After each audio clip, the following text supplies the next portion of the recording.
Hello बच्चों, welcome back to my channel. कैसे हैं आप सब। आज की वीडियो में मैं आप लोग के लिए export import procedures and documentation के एमसीक्यूज क्वेश्चंस लेकर के आई हूं।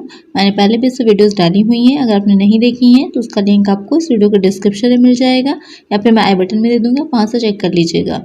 इसके अलावा और भी सब्जेक्ट जैसे कॉस्ट अकाउंटिंग है, फॉरेन ट्रेड ऑफ इंडिया है, फाइनेंशियल अकाउंटिंग है और भी बहुत से सब्जेक्ट पर आपको मेरे चैनल पर एमसीक्यूज वीडियो मिल जाएंगी। इसके अलावा और किसी सब्जेक्ट पर आप एमसीक्यूज वीडियो चाहते हैं तो सब्जेक्ट का नेम मुझे कमेंट करिएगा। चैनल पर नए हो तो जल्दी से सब्सक्राइब कर लीजिए, नोटिफिकेशन बेल को जरूर ऑन करिएगा और वीडियो अच्छी लगे तो लाइक करिएगा। आइए शुरू करते हैं। इससे पहले की वीडियो में काफ़ी क्वेश्चंस मैंने आप लोग को सॉल्व करवाए हैं इस सब्जेक्ट पर। आज की वीडियो में जो क्वेश्चंस हैं वो इस तरह के क्वेश्चन हैं जो आपके एग्जाम में आते हैं, काफ़ी इजी भी हैं, लेकिन फिर भी क्या होता है कभी कभी गलत हो जाते हैं। तो आप लोग भी इन क्वेश्चंस को सॉल्व करिएगा और मुझे कमेंट सेक्शन में बताइएगा कि आपके कितने क्वेश्चन सही हैं। फर्स्ट क्वेश्चन लेते हैं। निर्यात प्रोत्साहन के लिए प्री शिपमेंट अग्रिमों को किसमें सम्मिलित किया जा सकता है। Pre shipment advances against export incentives can be covered under post shipment export credit guarantee, whole turnover post shipment credit guarantee, export production finance guarantee, export finance guarantee. Question आपसे पूछा है जो निर्यात प्रोत्साहन होता है, यानी कि जो भी एक्सपोर्ट करने के प्रोत्साहित किया जाता है, इंसेंटिव दिए जाते हैं, तो वहाँ पर जो प्री शिपमेंट अग्रिम एडवांस दिया जाता है प्री शिपमेंट के लिए वो क्या है। शिपमेंट के बाद निर्यात क्रेडिट गारंटी, शिपमेंट के बाद का कारोबार क्रेडिट गारंटी, निर्यात उत्पादन वित्त गारंटी, निर्यात वित्त गारंटी। तो वो हो जाएगा आपका निर्यात वित्त गारंटी, एक्सपोर्ट फाइनेंस गारंटी। तो करेक्ट आंसर हो जाएगा यहाँ पर ऑप्शन डी। नेक्स्ट क्वेश्चन है। वर्किंग ग्रुप कंसिस्ट ऑफ निम्न में से कौन एक कार्य समूह से है। RBI, ECGC and EXIM bank, RBI, ECGC and EXIM bank, EXIM and commercial bank. तो क्वेश्चन आपसे पूछ रहा है कि कौन सा एक ऐसा ग्रुप है जो एक ही कार्य समूह से, यानी कि उसका कार्य क्या है, वर्किंग क्या है, एक ही सेक्टर में है या एक ही क्षेत्र में है, एक ही फील्ड में है। RBI, ECGC and EXIM bank ये तीनों ही क्या करते हैं, जो फॉरेन ट्रेड होता है, इंटरनेशनल ट्रेड है, उसमें गारंटी की सुविधा देना है या प्रोत्साहन योजना है, ये सारी चीजों में कार्य करते हैं। तो करेक्ट आंसर हो जाएगा ऑप्शन ए। नेक्स्ट क्वेश्चन है। भुगतान अवधि के विरुद्ध प्रलेख इंगित करता है। Documents against payment term indicates the document are sent by post, the export is risky, the collecting bank will hand the documents to the buyer against payment, the exporter delivers the document to the bank against advance. तो question आपसे पूछ रहा है जो भुगतान अवधि के विरुद्ध प्रलेख होता है उससे क्या हमें पता चलता है या वो क्या दर्शाता है। दस्तावेज डाक द्वारा भेजे जाते हैं, निर्यात जोखिम भरा है, संग्रहकर्ता बैंक भुगतान के बदले क्रेता को प्रलेख सौंप देगा, निर्यातक बैंक को अग्रिम के बदले प्रलेख वितरित करता है। तो यहाँ पर जो डॉक्यूमेंट अगेंस्ट पेमेंट होता है उसका मतलब ये होगा कि the collecting bank will hand the documents to the buyer against payment, यानी कि पेमेंट हो जाने पर जो भी डॉक्यूमेंट्स होते हैं जो संग्रहकर्ता कलेक्टिंग बैंक होगा वो परचेजर को, क्रेता को सौंप देगा। तो यहाँ पर करेक्ट आंसर हो जाएगा ऑप्शन सी। नेक्स्ट क्वेश्चन लेते हैं। MEIS स्कीम एक्चुअली इस MEIS स्कीम का पूर्ण रूप है marine export from Indian scheme, mining product export from Indian scheme, merchandise export from Indian scheme, all of the above. तो यहाँ पर इसकी फुल फॉर्म हो जाएगी merchandise export from India scheme. तो करेक्ट आंसर हो जाएगा ऑप्शन सी। आप लोग एक चीज़ का ध्यान दिया करिए कि ये ज़रूरी नहीं होता कि क्वेश्चन एग्जैक्टली सेम आपके एग्जाम में आए, कुछ ना कुछ चेंजेस हो सकते हैं या हो सकता है उसी के कॉन्सेप्ट से जुड़ा हुआ कोई क्वेश्चन आपसे पूछ लिया जाए। तो पहले अपने जो भी आपका सब्जेक्ट है या जो भी आपको नहीं समझ में आ रहा है पॉइंट, उसका कॉन्सेप्ट क्लियर कर लीजिए। उसके बाद जब आप क्वेश्चन लगाइएगा, MCQ सॉल्व करिएगा तो आपको ज़्यादा अच्छे से समझ में आएंगे। नेक्स्ट क्वेश्चन है। बंदरगाह पर नौवहन औपचारिकताएं किसके द्वारा नियंत्रित की जाती हैं। Shipping formalities at the port are handled by importers, custom department, seller, financer. तो आपसे क्वेश्चन में पूछ रहा है कि जो बंदरगाह होता है, पोर्ट होता है, तो वहाँ पर जो भी शिपिंग फॉर्मेलिटीज़ होती हैं उसे कौन हैंडल करता है, कौन नियंत्रित करता है। आयातक, सीमा शुल्क विभाग, विक्रेता, वित्तीय मध्यस्थ। तो वहाँ पर जो भी औपचारिकताएं होती हैं उसे हैंडल करेगा सीमा शुल्क विभाग, कस्टम डिपार्टमेंट। तो करेक्ट आंसर यहाँ पर हो जाएगा ऑप्शन बी। नेक्स्ट क्वेश्चन है। आयातक के उच्चायोग द्वारा प्रमाणित बीजक किसके रूप में जाना जाता है। Invoice attested by the high commission of importer is known as consular invoice, commercial invoice, selling invoice, international invoice. Question पूछ रहा है जो इम्पोर्टर होगा उसके उच्चायोग द्वारा, हाई कमीशन द्वारा जो प्रमाणित किया जाता है बीजक वो कौन सा होता है, तो वो हो जाता है कॉन्सुलर बीजक। तो करेक्ट आंसर होगा ऑप्शन ए। नेक्स्ट क्वेश्चन है लदान बिल माल के लिए डैश का एक प्रलेख है। Bills of lading is a document of dash to the goods expenditure asset title none of these. Question आपसे पूछ रहा है लदान बिल माल के लिए डैश का एक प्रलेख है, व्यय का, संपत्ति का, शीर्षक का, इसमें से कोई नहीं।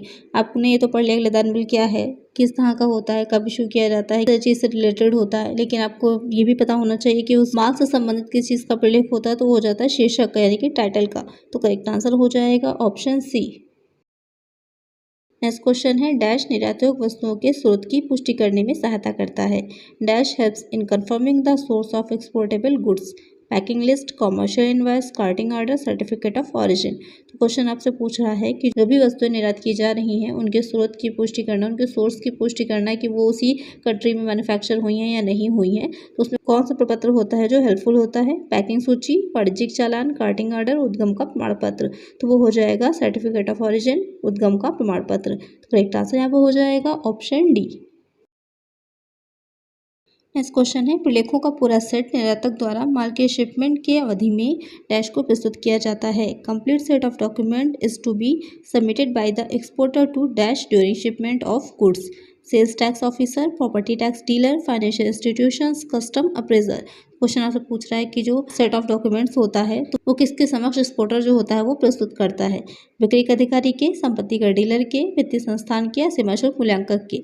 तो वो सीमा शुल्क मूल्यांकक यानी कि कस्टम अप्रेजर के सम्मुख प्रस्तुत किया जाता है। यानी कि जो भी एक्सपोर्ट से संबंधित डॉक्यूमेंट्स हमने बनाए होते हैं उसे किसके सामने हम प्रस्तुत करते हैं, जो एक्सपोर्टर होता है वो कस्टम अप्रेजर के सामने यानी सीमा शुल्क मूल्यांकक के सामने प्रस्तुत करता है।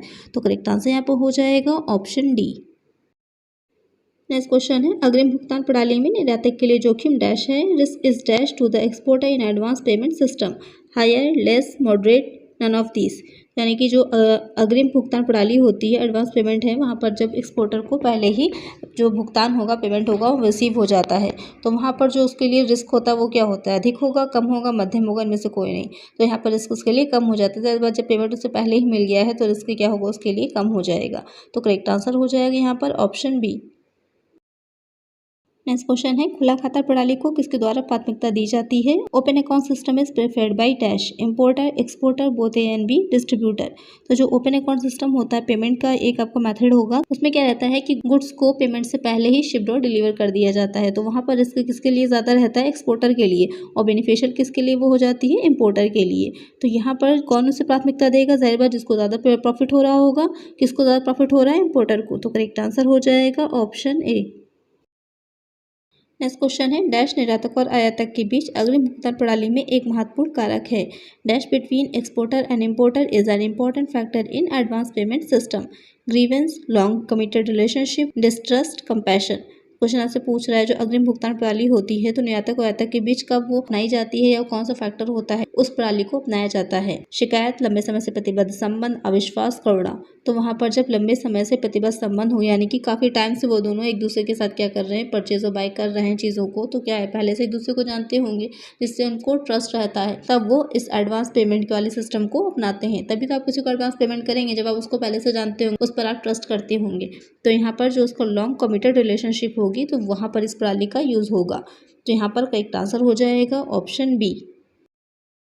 नेक्स्ट क्वेश्चन है भुगतान के विरुद्ध दस्तावेज बिल को डैश बिल के रूप में भी जाना जाता है। Documents against payment bill is also known as dash bill, time, demand, credit, all purpose. तो यहाँ पर क्वेश्चन आपसे पूछ रहा है जो भुगतान के विरुद्ध दस्तावेज होता है, प्रलेख होगा, तो उसे और किस नाम से जानते हैं, समय, मांग, क्रेडिट, सभी उद्देश्य से। यहाँ पर उसे डिमांड बिल के नाम से जानते हैं यानी कि मांग बिल। तो यहाँ पर करेक्ट आंसर हो जाएगा ऑप्शन बी। नेक्स्ट क्वेश्चन है सागपत्र आयातक द्वारा अपने बैंक के माध्यम से निर्यातक को भुगतान का डैश है। Letter of credit is dash of payment by importer to exporter through his bank, order, guarantee, appeal, none of these. जो सागपत्र होता है, लेटर ऑफ क्रेडिट होता है, वो आयातक द्वारा अपने बैंक के माध्यम से निर्यातक को भुगतान का गारंटी होता है। तो यहाँ पर जो आयातक होगा वो अपने बैंक के माध्यम से जो एक्सपोर्टर होगा उसको ये गारंटी देता है कि जो भी उसका पेमेंट है वो उसको मिल जाएगा। तो यहाँ पर करेक्ट आंसर हो जाएगा ऑप्शन बी। नेक्स्ट क्वेश्चन है डैश व्यापार को बढ़ावा देने के मुख्य उद्देश्य से एग्जिम बैंक की स्थापना की गई है। एग्जिम बैंक के set up with the main objective of promoting dash trade, foreign, domestic, regional, local trade. तो आपको क्वेश्चन आपसे पूछ रहा है कि एग्जिम बैंक की स्थापना किस मेन ऑब्जेक्टिव से की गई है या किस तरह के व्यापार को बढ़ावा देने के लिए की गई है। विदेशी, घरेलू, क्षेत्रीय, स्थानीय व्यापार।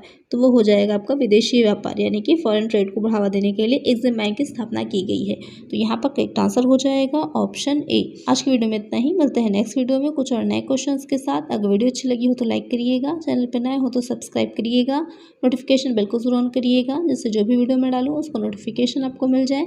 ज़्यादा से ज़्यादा फ्रेंड्स के साथ शेयर करिएगा। Thank you.